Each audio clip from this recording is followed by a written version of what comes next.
হরজতপুরের জনগণের পাশে আমি থাকতে চাই। হরজতপুরকে আমি ঘুষ মুক্ত করতে চাই, সুদ মুক্ত করতে চাই, মাদক মুক্ত করতে চাই। হরজতপুরকে আমি ডিজিটাল ইনশাল্লাহ হরজতপুর করতে চাই।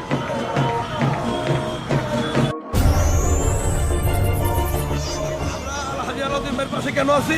আলাদের ভালো লোক, সৎ লোক, জনগণের বন্ধু, সে মানুষের বন্ধু, সে সুদ ঘুষ খায় না, সে দুর্নীতি করে না, সে মাদক সেবন করে না, মাদকের পাশে থাকে না, সে ভূমিদস্যু না।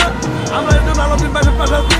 তিনি হরজতপুরের জনগণের দুঃখী, সাধারণ মানুষের পাশে থাকতে চায়, সাধারণ মানুষকে ভালোবাসতে চায়। এর জন্য আমরা আলাদিন ভাইয়ের পাশে আছি।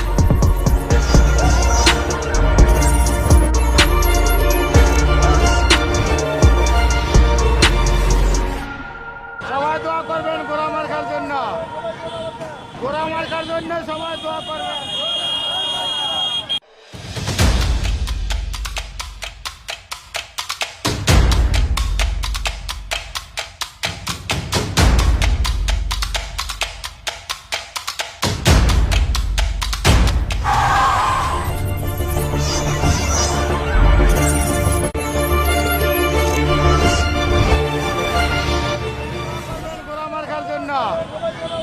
গোড়া মার্কার জন্য সবাই দোয়া করবেন।